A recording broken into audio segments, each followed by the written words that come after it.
One thing that really helped me when I was going through the fallout of my huge borderline personality disorder crisis, one thing that really helped me get through that, and the humiliation of all that, and the difficulties after that, when life was very hard, and I was broke, and my dignity was constantly being assaulted just by circumstances, the unattractive realities of my circumstances, such as being broke all the time, not having hardly enough money for gasoline.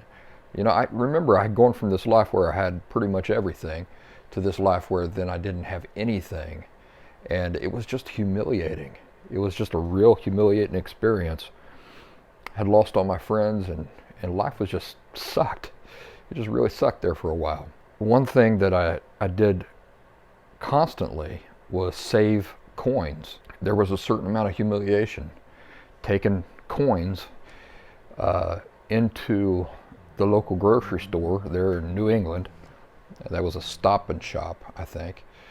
Going into that Stop and Shop like once every couple weeks, carrying in this sandwich bag of coins.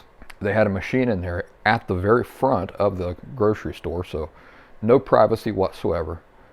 Having to go in, stand in front of all these checkout lines full of people with their carts just loaded full of food, and me having to cash in those coins using that machine. And it's loud, clankety clankety clankety clankety, and you're counting out every penny you can, man. You're trying to get everything you can.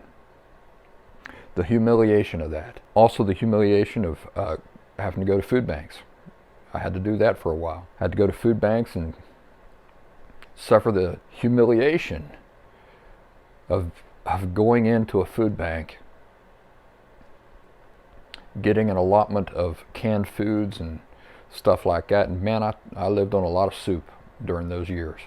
One thing that really helped me get through that was my ability to choose how I wanted to think about that experience. Being a movie lover really come in handy during those years, because I always imagined myself as a character in a movie, and that I was being observed, that all of my suffering and my humiliation and the assaults on my dignity were not going unnoticed by a compassionate audience. Somebody was watching me suffer these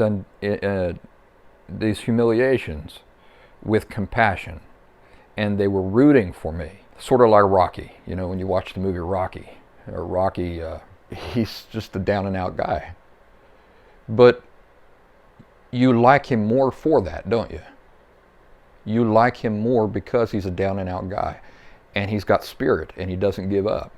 That's how I perceived myself in the situation. I would imagine myself as being a Rocky type character, enduring these humiliations and stuff, but it not going unnoticed by a compassionate audience. Now, me being a God-fearing guy, this helped me. Being a God-fearing person helped me, because I didn't have to imagine too hard being observed, and my suffering not going unnoticed, and my endurance and willingness to endure those humiliations not going unnoticed. If you're a God-fearing person and you're in a situation like that, well then hopefully that's bringing you comfort, that the suffering that you're enduring, the humiliations you're enduring are not going unnoticed by God, by the angels. They're watching and they're rooting you on, and they're a compassionate audience to what you are enduring. But if you're not a God-fearing person, if you don't believe in God, my recommendation is that you do what I did, like in a movie sense. You imagine that there's an audience out there rooting for you. When you're going in to count pennies, or you're going to the food bank, or you're paying for $2 worth of gas at the gas pump, that you've got an audience full of people watching you. They know you're the hero of the story. They're rooting you on, and this can give you endurance. It can help you endure these things with a positive feeling, which is, some of these situations that I endured and that I'm sure that many people are enduring seems like it'd be impossible to endure those things with a positive spirit. But given the right mindset, the way you choose to perceive yourself in that situation, and the way that you animate yourself to endure it and to get through it, can really motivate you in a positive way and get you through it. It's temporary, as all things are.